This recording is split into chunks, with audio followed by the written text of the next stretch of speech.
Ini siapa?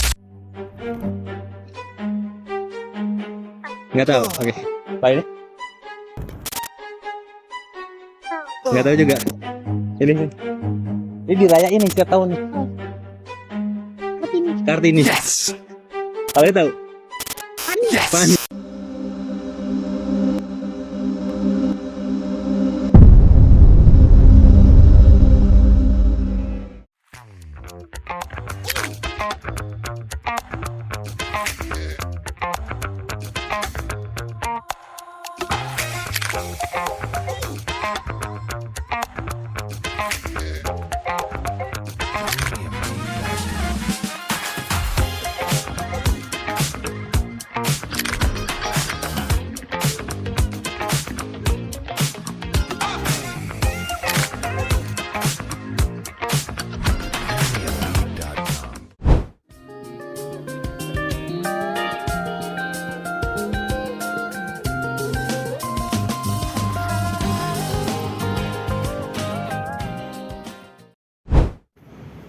Kalian tahu nggak sih apa itu globalisasi? Globalisasi merupakan fenomena di mana sebuah informasi sangat mudah masuk ke kita. Apakah kamu merasakan seperti itu? Lalu, apa itu identitas nasional? Jadi, identitas nasional merupakan elemen penting sebuah negara yang mengikat seluruh rakyat dan menjadi pembeda dengan negara lain. Kenapa identitas itu penting ya untuk sebuah negara? Identitas nasional penting untuk kemajuan suatu negara dan memperkuat kekompakan bangsa agar berdiri kokoh di tengah arus globalisasi.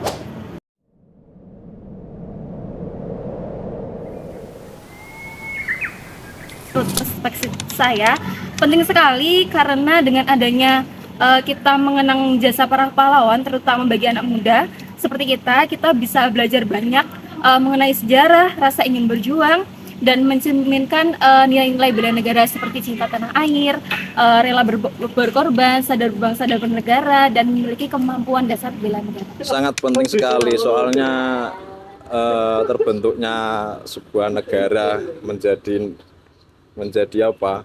Negara merdeka kan dari jasa-jasa pahlawan. Itu aja. Menurut saya penting untuk mengenal para pahlawan karena kalau misalnya tidak ada mereka, mungkin negeri kita itu masih terjajah.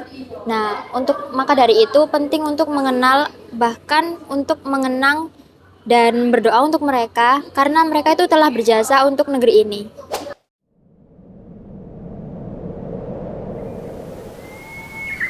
Kalau menurut saya sih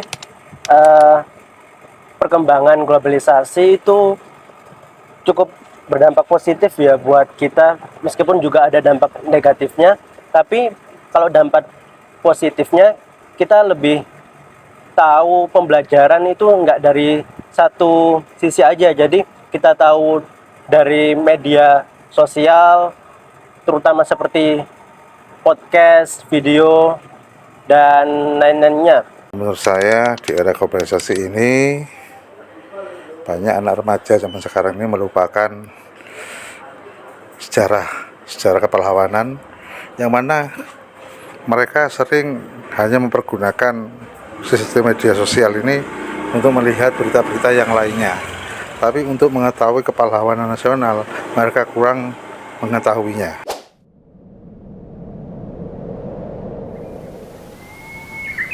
Saya kira memang pahlawan nasional itu memang harus dikenalkan sejak dini ya, bukan pada saat mereka sudah jadi pelajar, tapi sejak balita.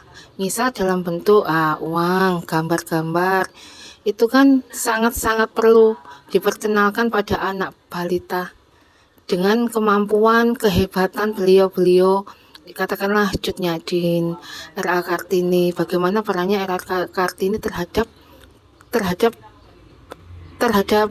perkembangan dunia pada saat itu. Jadi maksudnya kalau ya ceritanya kita sesuaikanlah dengan anak usia yang kita hadapi.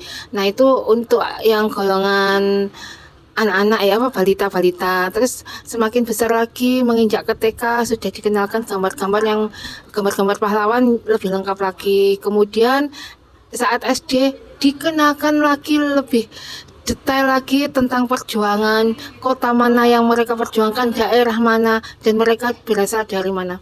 Jadi secara logika kalau anak sejak dini sudah dikenalkan, kemudian lanjut kenalkan, diperkenalkan lagi, otomatis akan terekam dalam memori mereka. Itu menurut saya. Sebenarnya kalau masalah minimnya pengetahuan itu tergantung pada individunya. Cuman berdasarkan apa yang kita tahu sekarang ini kan sebenarnya globalisasi dan perkembangan iptek memudahkan kita untuk mencari sumber literatur terkait dengan sejarah. Sebenarnya sangat banyak sekali dan sangat mudah aksesnya untuk mencari informasi. Cuman mungkin karena tingkat literasi di Indonesia sendiri kian menurun tiap tahunnya, dan itu sangat berdampak pada generasi muda, terutama pada milenial sampai ke anak-anak. Nah, terkait hal tersebut, banyak faktor yang mempengaruhinya. Pertama, mungkin untuk anak-anak dan milenial atau Gen Z juga terlalu terpaku pada kemudahan akses sehingga kurang memiliki rasa suka untuk membaca. Jadi kebanyakan mungkin karena terlalu sering menonton video atau bermain video game, tingkat literatur kita semakin menurun. Terus yang kedua, mungkin sejarah dianggap sebagai pelajaran yang membosankan. Itu. Yang ketiga, kurangnya edukasi dari pemerintah dan inovasi untuk penyampaian terkait dengan sejarah sehingga anak-anak dan anak muda juga menjadi enggan untuk belajar. Jadi dianggap kayak sejarah itu hal yang membosankan. Mungkin seperti itu.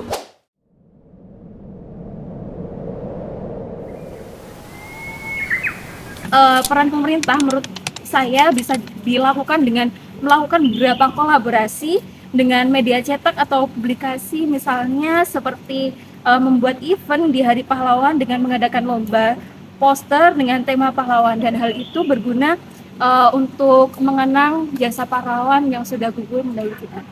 Peran pemerintah dan media, kalau peran pemerintah itu menurut saya lebih ke pendalaman kurikulum di masa sekolah, lebih dikhususkan lagi dan tidak terlalu membingungkan buat siswa untuk mempelajarinya. Terus dapat membuat program-program untuk berkunjung ke museum atau wisata-wisata yang dapat menambah pengetahuan kita tentang pahlawan nasional. Terus peran media itu dapat seperti ini, mengundang sejarawan atau sastrawan untuk membuat konten-konten yang edukatif buat masyarakat atau siswa-siswa atau orang-orang umum lainnya yang belum mengetahui.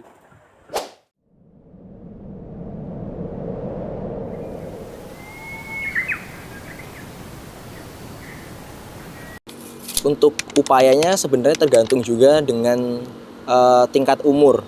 Mungkin untuk yang sudah berumur, ketika kita menyodorkan teknologi kan agak susah juga. Jadi mungkin bisa dibuat film di TV atau mungkin sekedar sosialisasi itu untuk tingkatan umur yang mungkin udah tergolong 35 tahun ke atas. Tapi untuk milenial kelahiran 90 sampai 2000-an masih melek teknologi.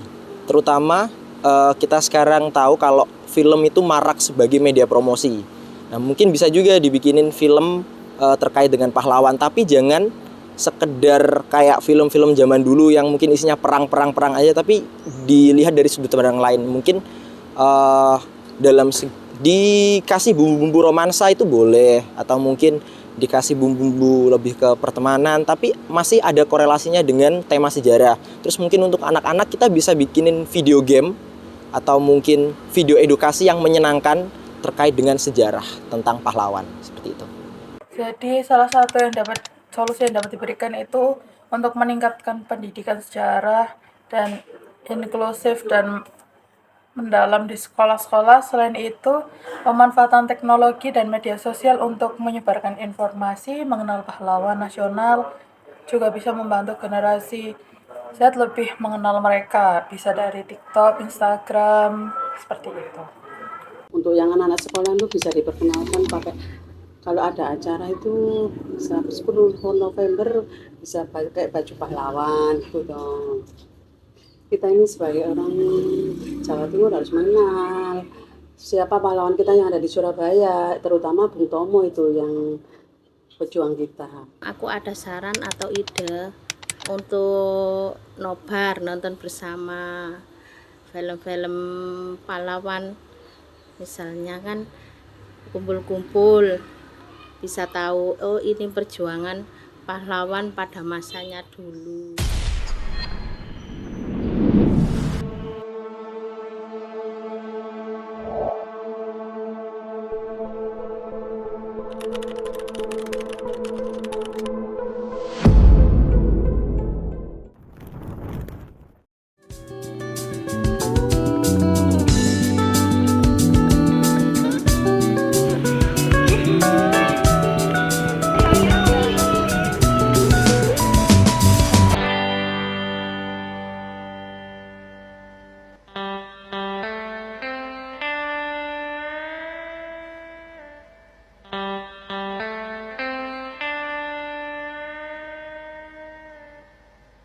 Yang tenang, yang tenang.